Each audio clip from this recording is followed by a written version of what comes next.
इस वक्त हमारे साथ आज तक और इंडिया टुडे पे मौजूद हैं देश के गृह मंत्री राजनाथ सिंह। राजनाथ जी, स्वागत है आपका। बहुत बहुत धन्यवाद। मोदी सरकार के 3 साल के काम का आंकलन हो रहा है और ऐसे में सबसे ज्यादा नजर कश्मीर पर है और कहा जा रहा है कि ऐसे वक्त में जब सरकार ने डीमोनेटाइजेशन से लेके सड़कों के निर्माण तक तमाम काम किए, क्या कश्मीर इस सरकार की कमजोर कड़ी है? कश्मीर की स्थिति काबू में न ला पाना, क्या ये मोदी सरकार का एक बड़ा फेलियर है? राहुल, मैं आपके माध्यम से समस्त देशवासियों को आश्वस्त करना चाहता हूं कि कश्मीर की समस्या है इस समय, एक चुनौती है हमारे लिए, इसमें कहीं दो मत नहीं है। लेकिन कश्मीर की समस्या का हम अस्थायी समाधान निकालेंगे, यह मैं देश की जनता को आश्वस्त करना चाहता हूं। और अस्थायी समाधान निकालते समय हम इस बात का भी ध्यान रखेंगे, कश्मीर का ध्यान रखेंगे, कश्मीरियत का ध्यान रखेंगे और कश्मीर के लोगों का भी ध्यान रखेंगे। लेकिन अस्थायी समाधान उसका निकलेगा क्या है? ताकि बार बार इस प्रकार की घटनाओं की पुनरावृत्ति न होती रहे।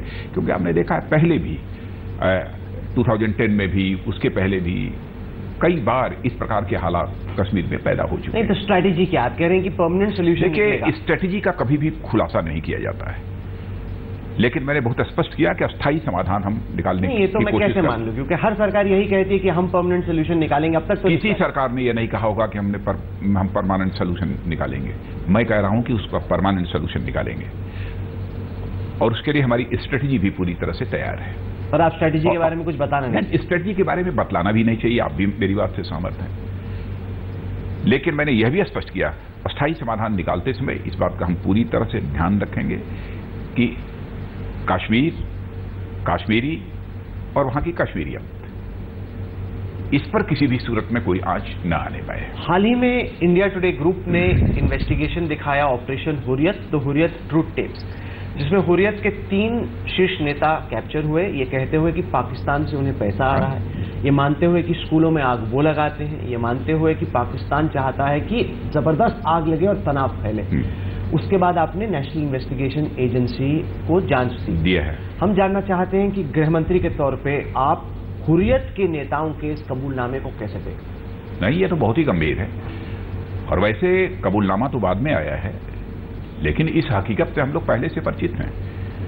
इसमें कहीं दो मत नहीं है कि कश्मीर को बराबर पाकिस्तान डिस्टेबलाइज करने की कोशिश कर रहा है और कश्मीर के माध्यम से वो पूरे भारत को डिस्टेबलाइज करना चाहता है।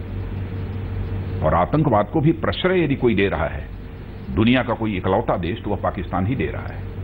ये इन्वेस्टिगेशन हम लोगों ने दिखाई, उसके बाद मैंने आपके सहयोगी जनरल वीके, ये जो आपने स्टिंग ऑपरेशन जो दिखाया है, उसके पहले से ही सारी चीजों की जानकारी हम लोगों को है, समझते हैं हकीकत। फिर भी जनरल वीके सिंह से जब मैंने इंटरव्यू किया, उन्होंने कहा कि 3-4 चीजें करनी चाहिए और ये सारा आप ही ने करना है, तो उन्हीं की बात मैं आपके सामने रखता हूं। उन्होंने कहा कि एक तो हुर्रियत को बैन कर देना चाहिए। आपकी क्या राय? नहीं, मैं यह कुछ नहीं कहना चाहूंगा क्या मैं करूंगा। ठीक है, जितने लोगों के सुझाव आएंगे सबके सुझावों पर विचार करेंगे। आपके हिसाब से केस है? हुर्रियत के नेता जो कैमरे पे कह रहे हैं कि वो पाकिस्तान की शहर पे कश्मीर को जलाते हैं, क्या आप उनको आतंकवादी मानते हैं? आपको इस बात की जानकारी है कि पूरे केस को हम लोगों ने एनआईए को हैंड ओवर किया है और एनआईए पूरे मामले की जांच कर रही है और मैं समझता हूं कि जांच रिपोर्ट की प्रतीक्षा हम सबको करनी चाहिए। एक और सवाल खड़ा हुआ कि जितने भी हुर्रियत के नेता हैं वो 5 स्टार हाउस अरेस्ट में क्यों हैं? वो किसी सेंट्रल प्रिजन में क्यों नहीं है? जम्मू के जेल में है, श्रीनगर के जेल में, वो घर पे हैं, दूध बादाम पानी सब उनको मिलता है, घर पे बैठे हैं, जिससे चाहे मिल सकते हैं, आ सकते हैं। अगर इन लोगों पे सेडिशन का, ट्रीजन का, देशद्रोह का इस तरह का मुकदमा बनता है, तो ये लोग घर पे क्यों बैठे? देखिए, सिक्योरिटी जो प्रोवाइड की जाती है वो स्टेट गवर्नमेंट के द्वारा सिक्योरिटी प्रोवाइड की जाती है, वो सेंट्रल गवर्नमेंट के द्वारा उनको सिक्योरिटी प्रोवाइड नहीं की जाती है। नहीं, क्योंकि मेरे पास कुछ आंकड़े हैं सर जो दिखाते हैं कि हमने 26.43 करोड़ रुपए खर्च किए हैं। गार्ड्स की सैलरी पे 309 करोड़ रुपए खर्च हुए, सेपरेटिस्ट की सुरक्षा के लिए। मैं मानता हूं खर्च हुए होंगे। तो इतना पैसा हम इन पे क्यों खर्च कर रहे हैं? इनको तो जेल में होना चाहिए। नहीं, ये तो राज्य सरकारें करती है ना, केंद्र सरकार ये सिक्योरिटी प्रोवाइड नहीं करती है उनको। नहीं तो ये राज्य सरकारें करती है। राज्य सरकार भी तो आपकी पहले से ये चला आ रहा है। नहीं तो आप खत्म कीजिए, आगे है। इन सब सारी चीजों का संज्ञान हम लोगों ने लिया है। नहीं तो क्या हम लोग अब क्या करना है ये उचित समय पर सब कुछ। लेकिन क्या आप ये कहेंगे कि हुर्रियत के लीडर्स को जो सिक्योरिटी प्रोवाइड की जा रही है उस पर आप पुनर्विचार करने को तैयार हैं? मैं कहना चाहता हूं कि सारी चीजों का काग्निजेंस हम लोगों ने लिया है, सारी चीजें हमारे लोग आपको देख रहे हैं। देखिए, ये मनमोहन जी की और कांग्रेस की सरकार नहीं, यहाँ पे लोगों की उम्मीदें भी जुदा हैं। जब पता चलता है, मैंने पहले ही कह दिया कि हम उम्मीदों पर, लोगों की उम्मीदों पर पानी नहीं फिरने देंगे। लेकिन राहुल, यदि आप मुझसे यह जानना चाहते हो आप कि हम क्या क्या करने वाले हैं, किसको हम बिहाइंड बार करेंगे, किसके खिलाफ हम केस चलाएंगे और हमारे क्या क्या एक्शन होंगे कश्मीर की समस्या का एक परमानेंट सोल्यूशन निकालने के लिए, हम इसको कैसे इसका खुलासा कर सकते हैं? हमारी भी तो मजबूरी समझिए।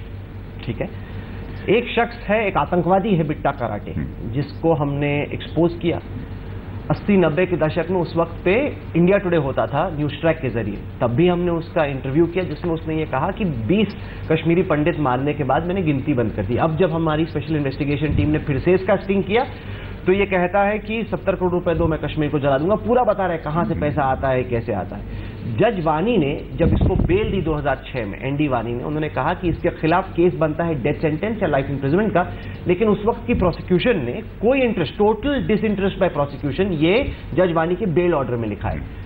तमाम जजेस से हमारी बातचीत हुई, उन्होंने कहा कि अगर गृह मंत्रालय चाहे तो वो सुप्रीम कोर्ट में अपील फाइल कर सकते। मैं, ये आपको भी जानकारी होगी कि इस समय एनआईए पूरे मामले की जांच कर रही है।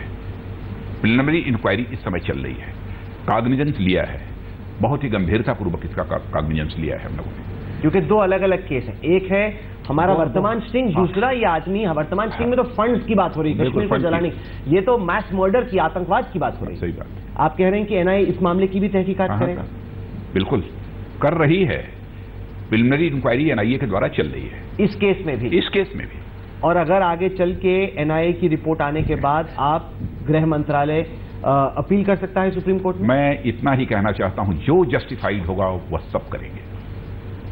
साथ ही साथ मुझे ये बताएं कि कश्मीर की जो युवा पीढ़ी है, मैं कश्मीर गया हाल में, वहां के यंगस्टर्स से हमने बातचीत की, जो आतंकवादी नहीं है, उनको छोड़ दीजिए, आतंकवादी तो कुछ ही लोग हैं, जो मेन स्ट्रीम की वहां पे जनता है, उनके दिलों को जीतने के लिए गृहमंत्री हम क्या करें? उनके दिलों को जीतने के लिए भी वैसे कई कार्यक्रम हम लोगों ने चलाए हैं। पहले से भी कुछ कार्यक्रम चल रहे हैं, कुछ और इधर भी कार्यक्रम चलाए हैं। लेकिन ऐसे नौजवानों को जॉब मिलना चाहिए, रोजगार का अवसर मिलना चाहिए। इसके लिए भी आपको भी जानकारी होगी कि लगभग 10,000 पीएसओस की भर्ती के सीधे हमने आदेश किए हैं। और यहां तक कि सेंट्रल आर्म पुलिस फोर्स की बटालियन भी रेज वहां से की जानी चाहिए। इसके लिए भी हम लोगों ने यहां से आदेश निर्गत किए हैं। यह सारा प्रोसेस चल रहा है। आपने देखा होगा टेलीविजन चैनल्स पर कि जो रिक्रूटमेंट इस समय हो रहे हैं, वहां पर बड़ी संख्या में नौजवान उसमें पार्टिसिपेट कर रहे हैं। और फिर हमने ये भी देखा कि लेफ्टिनेंट उमर के खिलाफ आतंकवादियों ने ही कार्रवाई कर दी। तो जो यंगस्टर्स हैं, जो आना चाहते हैं मुख्यधारा में, जो जुड़ना चाहते हैं, बहुत ही अनफॉर्चुनेट है।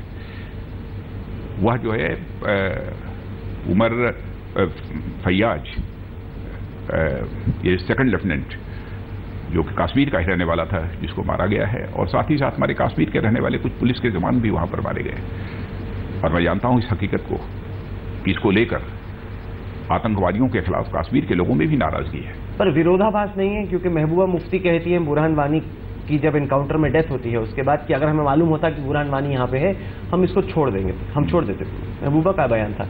आप कहते हैं कि सब्जार को, बुरहान वानी को, मूसा को, सबको मारो। अब आपका मुख्यमंत्री, आप ही का अलायंस पार्टनर आपकी बात नहीं मान रहा। हम लोग सीधे ये नहीं कहते कि उनको मारो, उनको एलिमिनेट करो, ये सब कुछ नहीं करते। सारी परिस्थितियों को देखते कब क्या घटना हो जाती है, यह सब सारा डिसीजन लेने तो करना ही चाहिए। अगर वो हिजबुल के, लश्कर के आतंकवादी हैं तो क्या करना है वो हमारी सिक्योरिटी फोर्सेस करती हैं। क्या आपको लगता है कि महबूबा फुली ऑन बोर्ड हैं जो आप चीजें करना चाह रहे हैं कश्मीर में?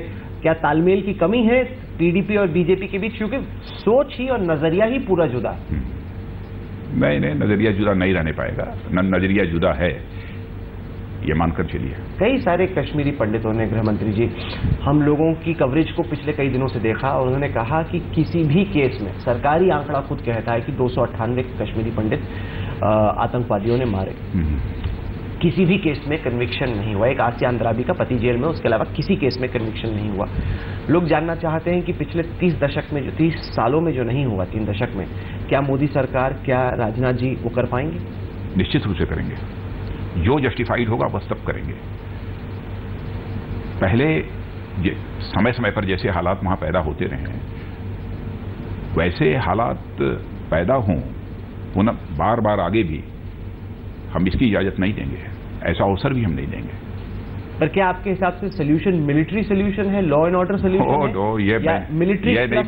ये मैं नहीं बताऊंगा कि इसका सोल्यूशन क्या है, बस इतना ही मैं कहूंगा कि इसका परमानेंट सोल्यूशन हम लोग निकालेंगे।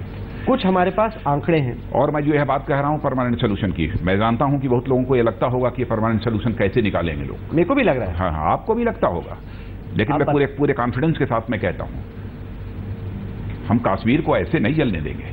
क्योंकि आप बता रहे हैं नहीं है, थोड़ा समय लग सकता है, हमें समय की गारंटी नहीं दे सकता कि हम 1 महीने 2 महीने 3 महीने में ही सारी समस्या का समाधान कर लेंगे। अब 47 से जो समस्या चली आ रही है लगातार, अब उसको हम ये नहीं कहना चाहेंगे, लेकिन हमारा प्रयत्न चल रहा है, हम उसका अस्थायी समाधान निकालने की अपनी तरफ से भरपूर कोशिश कर रहे हैं। हमारे पास कुछ आंकड़े हैं साउथ एशियन टेररिज्म पोर्टल के हवाले से, क्योंकि 3 साल के सरकार के काम पर सबकी नजर है। यहाँ पे यूपीए के आखिरी 35 महीने और बीजेपी के पहले 35 महीने की तुलना की गई है। ये आंकड़ा दिखाता है कि सिविलियन डेथ्स हो या फिर हमारे सिक्योरिटी फोर्सेस की डेथ्स।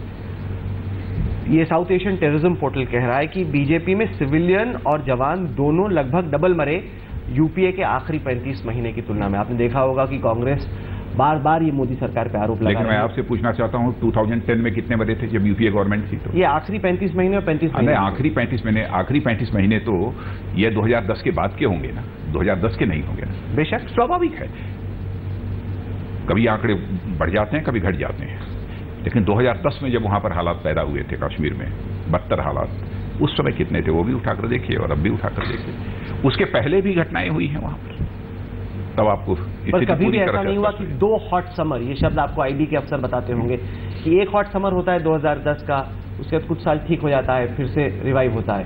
पिछले साल भी स्थिति खराब थी, इस साल भी कम हो गई। बीच में थोड़े समय के लिए स्थिति सामान्य भी रही है, ऐसा नहीं है कि बराबर जैसे हालात इस समय हैं वैसे ही हालात बराबर रहे हैं। लोगों ने हाल के श्रीनगर के टर्नआउट को देखा, 7%, फिर 2%, और सोचा कि केवल 2% लोग आए वोट डालने के बाय इलेक्शन। क्या है ये हमारे लिए चिंता का विषय है और साथ ही हमारे लिए चुनौती का भी विषय है। हम क्यों बार बार कह रहे हैं कि हम इसका अस्थायी समाधान निकालेंगे? क्यों कह रहे हैं? इन सब सारे हालातों को देखते हुए, समझते हुए तभी हम कह रहे हैं ना, इसीलिए फैसला किया है ना। चलिए, आप कह भी रहे हैं लेकिन कुछ बता भी नहीं रहे कि एग्जैक्टली सोल्यूशन मैं आपसे पूछना चाहता हूं राहुल, आप तो बहुत ही माने जाने जर्नलिस्ट हो, आप इस देश के माने जाने जर्नलिस्ट हो, आप ये बताओ क्या हमको ये बतलाना चाहिए कि हमारी क्या स्ट्रेटजी है समस्या का समाधान करने की? लोगों को आज तो मालूम होना चाहिए। आज तक दुनिया के किसी देश में किसी ने ऐसा किया है कि मैं कर दूं? और क्या मैं इस बात को कॉन्फिडेंस के साथ कह रहा हूं कि हम इसका समाधान निकालेंगे? क्या हमारा कहना पूरी तरह से बेसलेस है, आधारहीन है?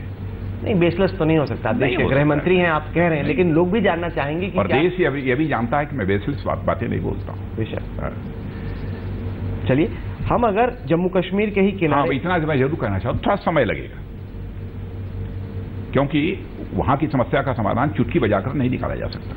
हम अगर पाकिस्तान की बात करते हैं तो आपकी सरकार ने यह कहा था कि जब क्रॉस बॉर्डर फायरिंग हुई और साथ ही हमने सर्जिकल स्ट्राइक की तो पाकिस्तान को एक मैसेज गया है, बड़ा करारा मैसेज गया है। लेकिन उस मैसेज के बावजूद भी भारत के सैनिकों के सर काटने का सिलसिला, हम पे हमला करने का सिलसिला जारी है। तो संदेश का क्या फायदा अगर जिसको संदेश दिया गया वो माने? फिर आपने दोबारा भी देख लिया, जो करना था वो कर दिया हम लोगों ने। उस समय भी बहुत सारे लोग सोशल मीडिया पर चला रहे थे कि सरकार क्या कर रही है, ये सरकार केवल निंदा करती है, यही लोग कह रहे थे ना, आपने देखा। और इसके पहले भी कुछ चैनल्स में हमारे इंटरव्यू हुए हैं, उसमें मैंने पूरी तरह से स्पष्ट किया था। लोग पूछते थे मुझसे, जैसे आज आप पूछ रहे हैं ना कश्मीर के बारे में आप क्या करेंगे, उस समय भी लोग पूछते थे कि आप लोग इसमें क्या करेंगे, आपकी सरकार क्या करेगी। तो मैंने उस समय भी कहा था जो करेंगे हम बतला कर नहीं करेंगे, लेकिन करेंगे। भारत का मस्तक किसी भी सूरत में झुकने नहीं देंगे, पहले ही कहा था।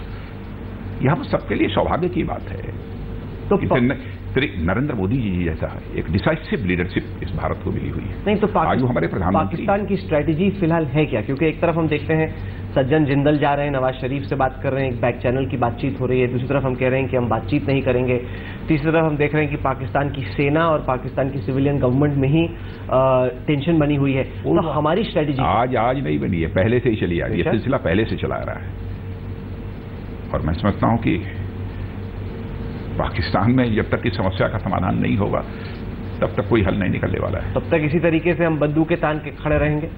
अब तो पाकिस्तान को फैसला करना है इसके बारे में, पाकिस्तान को फैसला करना है, पाकिस्तान की आर्मी को फैसला करना है। नहीं, क्योंकि उसमें भी अगर आप देखें कि पाकिस्तान से कितनी इन्फिल्ट्रेशन आ रही है, कितने आतंकवादी मारे जा रहे हैं, लेकिन आपने आंकड़े उठा, वो भी डेटा है, वो भी डेटा है, वो भी डेटा ये दिखा रहा है कि अगर 35 महीनों की आप तुलना करो, आपके 35 महीने, यूपीए के पहले 35 महीने, वहां पर भी जो इन्फिल्ट्रेशन की कोशिशें हैं, जो आतंकवादी आ रहे हैं, उनकी संख्या बढ़ी है, घटी नहीं है। मारे कितने गए? मैं आपको दिखाता हूं। मारे कितने गए? यूपीए के आखिरी 35 महीने में 470 सीजफायर वायलेशन हुए, 85 आतंकवादी घटनाएं हुई। मोदी सरकार के पहले 35 महीने में 1343 सीजफायर वायलेशन हुई और 172 आतंकवादी घटनाएं हुई। मारे कितने गए वो ही तो बताइए। ठीक है, आपने मारे भी ज्यादा बेशक, लेकिन ये दिखाता है कि इसका मतलब कि ये देश यह नहीं कह सकता है कि ये सरकार कार्रवाई नहीं कर रही है। देश यह नहीं कह सकता है। आप कह रहे हैं ना कि बड़ी संख्या में जो है आतंकवादी न्यूट्रलाइज किए गए हैं, अब वो हमारे शासनकाल में नहीं, क्योंकि कांग्रेस आपको याद दिला रही है आपके पुराने बयान। जब कांग्रेस के रहते इस तरह का कोई भी अटैक होता था तो आप कहते थे कि सरकार के बस की नहीं है, इसलिए पाकिस्तान मानता नहीं, इसलिए बार बार अटैक करता है। अब कांग्रेस बोल रही है अब तो आप ही बैठे हैं सरकार में, तो अभी तो अटैक हो ही रहा है, फर्क क्या है? नहीं, देखिए ऐसा है ना, पाकिस्तान तो प्रारंभ से ही इस प्रकार की हरकतें करता चला आ रहा है, लेकिन कश्मीर की समस्या का समाधान, क्योंकि लंबे समय तक इस देश में यदि हुकूमत किसी ने चलाई है तो कांग्रेस ने चलाई है, उसको समाधान इसको प्रारंभ में ही निकालना चाहिए था, लेकिन वो कांग्रेस नहीं निकाल पाई। लेकिन आज तो हम कह रहे हैं ना, समय लगेगा लेकिन इसका समाधान निकलेगा। क्या आप कश्मीर के लोगों से बातचीत करेंगे? देखिए, पहले भी हमने कहा है कि हम सभी स्टेक होल्डर से बात करना चाहते हैं, सभी स्टेक होल्डर से बात करने को हम तैयार हैं। स्टेक होल्डर मानते हैं आप? हुर्रियत को तो स्टेक होल्डर नहीं मानते। अब जो भी हमसे बात करने के लिए आएगा उससे हम बात करने को तैयार हैं, लेकिन जो भी बात करेंगे अनकंडीशनल करेंगे, शर्तों के आधार पर कोई बात नहीं होगी किसी के साथ। बात यदि होनी चाहिए खुली बात। आउटरीच के लिए मोदी सरकार और राजनाथ जी तैयार है? आउटरीच की आपकी तरफ से पहल हो, लोगों को बातचीत का दावा? जब मैं गया, जब मैं कश्मीर गया, मैं इस देश का गृह मंत्री हूं, जब गया मैंने कहा कि मैं यहां पर आया हूं, जो भी मुझसे बात करना चाहता है सभी से बात करने को तैयार हूं। अब उसके बाद जब ऑल पार्टी डेलीगेशन लेकर गया था, उस समय भी हमारे इस देश के अपोजिशन के 2 वरिष्ठ नेता, जिसमें शरद यादव जी भी थे, सीताराम जी येचुरी थे, ये लोग भी स्वयं मिलने के लिए गए थे हुर्रियत के नेताओं से, और उनको उल्टे पांव वापस लौटना पड़ा था। तो आप उनको, हुर्रियत को तो स्टेक होल्डर नहीं मानते ना, क्योंकि हमने साबित किया है कि आतंकवादी। मैं इसमें कुछ नहीं कहना चाहूंगा। उस समय जो मैंने कहा था, सभी स्टेक होल्डर से मैं बात करने को तैयार, अभी भी अनकंडीशनल बात। पर अगले कुछ हफ्तों में कोई पहल होगी आपकी स्ट्रेटेजी के तहत? कुछ पहल होगी? नहीं, मैं तो बार बार कहता रहा हूं कि करना चाह, कोई कहे कि हम बात करना चाहते हैं, आपकी तरफ से दरवाजा कोई कहे कि हम बात करना चाहते हैं, बात करेंगे। जम्मू कश्मीर पाकिस्तान से निकलकर हम लोग चर्चा करते हैं नक्सलवाद की, क्योंकि दावा ये किया गया कि नक्सलवाद के खिलाफ आप, जब मैं गया था आपके साथ उत्तर प्रदेश, आपने मुझे बड़ी विस्तार से बताया था कि हमने इंफ्रास्ट्रक्चर डेवलप किया, हमने नक्सलियों की हड्डी तोड़ दी, रीढ़ की हड्डी तोड़ दी, क्योंकि हम लोगों ने डिमोनेटाइजेशन कर दिया। ये सब आप ही बता रहे थे, और उसके बाद सुकमा हो गया, 25 हमारे जवान मारे गए। तो अब लोग जानना चाह रहे हैं कि अगर हमने उनके सारे पैसे हड़प लिए, अगर सारा पैसा उनका बर्बाद हो गया, तो हम पे अभी भी हमला कैसे करें? लेकिन मैं ये कहता हूं कि जैसे सारे आंकड़े आपने मुझे अभी कश्मीर के मामले में जो बताए हैं, उसी प्रकार के आंकड़े आप इसमें भी देख सकते हैं। मेरे पास है साउथ एशिया टेररिज्म पोर्टल के हवाले से मैं बताता हूं। यूपीए के आखिरी 35 महीने में 367 सिविलियन डेथ्स हुई, 268 जवान मारे गए। आपके पहले 35 महीने में 442 यानी पहले से ज्यादा सिविलियन डेथ्स हुई, और 278 यानी पहले से ज्यादा सिविलियन जवान भी मारे गए। बिल्कुल, साउथ एशिया टेररिज्म होगा उनका होगा, लेकिन मैं इससे सहमत नहीं हूं। मैं कह सकता हूं कि पहली बार ऐसा हुआ है कि पहले के कंपैरिजन में मोर देन 400% सरेंडर किया है नक्सलवादियों ने, और अरेस्ट भी पहले से 40% अधिक हुई है। मैं कहता हूं कि इसके पहले इतनी बड़ी संख्या में नक्सलवादियों ने क्यों नहीं सरेंडर किया? इसका मतलब कि हम लोगों ने प्रेशर बिल्डअप किया है, उसी के परिणाम स्वरूप वो डिस्परेशन में आए हैं और वो सरेंडर करना है। इतनी बड़ी तादाद में इसके पहले सरेंडर क्यों नहीं हुआ, क्यों हो रहा है? और वैसे जवान तो अभी भी मारे जा रहे हैं। पहले भी कहा था कोई डिस्परेशन में है, कोई बड़ी वारदात कर सकते हैं, एक घटना हो गई है। और आपको इस बात की भी जानकारी है कि यूपीए के शासनकाल में इससे बड़ी बड़ी घटनाएं हुई हैं। लेकिन हमारे लिए छोटी भी घटना होती है तब भी हम उसको एक चुनौती के रूप में स्वीकार करते हैं। नहीं, पर अभी हम हाल ही में छत्तीसगढ़ गए थे, वहाँ पे जो अफसर हैं जो इन्वॉल्व हैं ऑपरेशंस में, उनसे मेरी बातचीत हुई। उन्होंने कहा कि कई सारी ऐसी इक्विपमेंट, माइन प्रोटेक्शन व्हीकल्स हों या फिर हेलीकॉप्टर गनशिप्स के हवाले से किसी जहाँ पे नक्सल फंसे हों वहाँ तक पहुँचने की बात हो, कई सारी चीज़ों में अभी भी जो यूपीए के वक्त पे दिक्कत हुई थी, कुछ उन्होंने कहा कि आपने सॉल्व की, कई सारी दिक्कतें अभी ये कहा ना कुछ सॉल्व किया है, कुछ सॉल्व किया कहा, लेकिन कई सारी अभी भी बड़ी दिक्कतें हैं उनको। तो मगर जो भी दिक्कतें हैं वो सारी दिक्कतों को हम लोग सॉल्व करेंगे, लेकिन एक सच्चाई इस बात को भी समझनी चाहिए कि देखिए जो कुछ भी करना है स्टेट गवर्नमेंट्स को ही करना है। इसमें सेंट्रल गवर्नमेंट तो अपना असिस्टेंस प्रोवाइड करता है। अरे ये तो आप ही की स्टेट गवर्नमेंट है ना सर? है हमारी स्टेट गवर्नमेंट, लेकिन मैं कह रहा हूं क्योंकि जब तक स्टेट पुलिस का और हमारी जो सीएपीएफ है इनके बीच एक म्यूचुअल कोऑर्डिनेशन रहना चाहिए। वो है कोऑर्डिनेशन, मैं नहीं कह रहा हूं कि नहीं है, वो कोऑर्डिनेशन है। ये मिलजुल कर ये सब सारी कार्रवाई करते हैं। नहीं, जैसे मैं आपको एग्जांपल देता हूं, क्योंकि अगर आप राममोहन रिपोर्ट पढ़ो जो कि दंतेवाड़ा के हमले के बाद आई, उसमें जो जो गलतियां लिखी गई कि ये गलतियां सीआरपीएफ की टुकड़ी से हुई, इस वजह से 76 जवान उस वक्त पे मारे गए, और सुकमा के बाद जो हुआ उसकी तुलना करो, हूबहू वही गलतियां जो दांतेवाड़ा में हुई वो इस दफा सुकमा में हो गई कई साल बाद। मतलब जो सबक सीखने चाहिए थे हमने नहीं सीखे। नहीं, सबक काफी सीखा है। हर बार जो है मैं समझता हूँ कोई भी घटना होती है तो उसके बाद जितना मैक्सिमम प्रिकॉशन लिया जा सकता है हमारी फोर्स लेती है, और हमारी फोर्स सचमुच अपनी जिंदगी हथेली पर लेकर वो बहादुरी के साथ लड़ रहे हैं। बेशक, लेकिन उनको जो इक्विपमेंट चाहिए, उसकी जितनी भी अपने फोर्स की सराहना की जाए, हमारी स्टेट पुलिस की भी मैं कहता हूं, और हमारी सेंट्रल आर्म पुलिस फोर्स भी है सर, क्योंकि कई लैंडमाइंस बिछी होती हैं, लैंडमाइंस एक्सप्लोर कर जाती हैं, माइन प्रोटेक्शन व्हीकल्स की जरूरत है, उनको माइन प्रोटेक्शन व्हीकल पर्याप्त संख्या में नहीं दी गई। 3 वर्षों के अंदर आप स्वयं ही यह स्वीकार करते हैं कि पहले के कंपैरिजन में हम लोगों ने कुछ अन्य भी सारी चीजें सुविधाएं प्रोवाइड की हैं कि ताकि ये ऑपरेशन का काम ठीक तरीके से चल सके। और यदि कहीं पर कोई कमी है, नहीं, मैं आपको एग्जांपल दे रहा हूं, क्योंकि मैं तो वहां के सीनियर स्टेट गवर्नमेंट्स जो भी बतलाएंगे वो सब ये तो आपको करना, मैं आपको बताता हूं कैसे। सवाल यह है कि जब फर्ज कीजिए पता चले कि नक्सली कहीं छिपे हुए हैं, हमारे जवान जो है वो रास्ते से पैदल चलते हुए जाते 6-6, 7-7 आधा घंटे लग रहे हैं, तो सड़कें वहाँ पे हैं। उन्होंने कहा कि हमारे पास हेलीकॉप्टर गनशिप है, आप उसके जरिए हमारे कमांडोज को, स्पेशल फोर्सेस के हों या फिर कोबरा कमांडोज हो, उनको वहाँ नजदीक लैंड करवाइए और हम लोग हमला करेंगे। इस तरह की चीजें उनका वो पूछ रहे हैं कि अलाउड क्यों नहीं है, तो बहुत ऑब्वियस ही बात है। जो यूपीए डरती थी करने से, क्योंकि उनको लगता था कि सिविलियन कैजुअलिटीज हो जाएंगी, इसलिए वो नहीं करते थे। वो कहते हैं कि राजनाथ जी को तो इजाजत देनी चाहिए। मैं आपको जानकारी खैर है, मैं समझता हूँ बतलाने की जरूरत नहीं है। अभी हाल 10 मई को ही शायद मैंने सारे जो नक्सल से प्रभावित राज्य हैं उनके राज्यों के मुख्यमंत्रियों की बैठक भी बुलाई थी और सारे अधिकारी भी वहां के आए थे। हर पहलू पर हम लोगों ने विचार किया है और हर पहलू पर विचार करने के बाद कुछ फैसले भी हम लोगों ने किए हैं। बहुत ज्यादा फिर से हम कदम आप कह रहे हैं कि वो फैसले क्या है वो आप बताएंगे नहीं? नहीं, वो फैसले तो आपकी जानकारी में है। नहीं, क्योंकि आपकी जानकारी में है। बेशक, वो तो प्रेस कॉन्फ्रेंस हुई थी, बेशक बतलाई जा चुकी। नहीं, लेकिन मैं कह रहा हूं कि इस तरीके से एक अग्रेसिव पोस्चर है ताकि हम नक्सली जो टॉप ब्रास है, पॉलिट ब्यूरो के जो मेंबर्स हैं, उनको हम लोग चेस करें, उनके खिलाफ हम लोग कार्रवाई करें। वो सब ये भी है, ये चल रहा है। लेकिन इस प्रकार की कार्रवाई केवल स्पेसिफिक इंटेलिजेंस इनपुट पर ही होती है।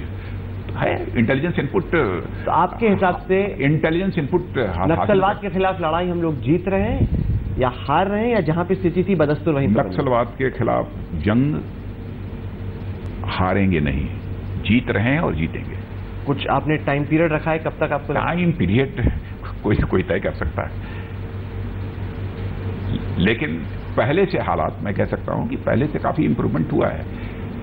राजनाथ जी, देखिए, इन सब सारी चीजों में कोई यह दावा नहीं कर सकता कि हम 6 महीने के अंदर, 1 साल के अंदर इस पूरी समस्या का समाधान कर देंगे। जो समस्या 40 वर्षों से चली आ रही है, जो समस्याएं 60-65 वर्षों से चली आ रही है, आप हमसे कहते हैं कि आप महीने भर में उस समस्या को हम नहीं कर रहे, कोई नहीं कर सकता 1 महीने का। तो इसका मतलब कि आपको, लेकिन कोई तो आपकी एक स्ट्रेटेजी होगी 3 साल, 5 साल, 7 साल में हम नक्सल समस्या को खत्म कर दें। मान लीजिए हमने 3 साल बतला दिया, 2 साल बतला दिया, आज 6 महीने भी यदि क्रॉस कर गए तो 3 महीना समाप्त होते ही आपसे सवाल करेंगे कि साहब जो आपने टाइमलाइन दिया था उसके आप आगे बढ़ रहे हैं, इसका मतलब कि आपने सही नहीं कहा था। तो मैं झूठ नहीं बोलूंगा। चलिए, आप देश के गृह मंत्री हैं, इंटरनल सिक्योरिटी की जिम्मेदारी आपकी है।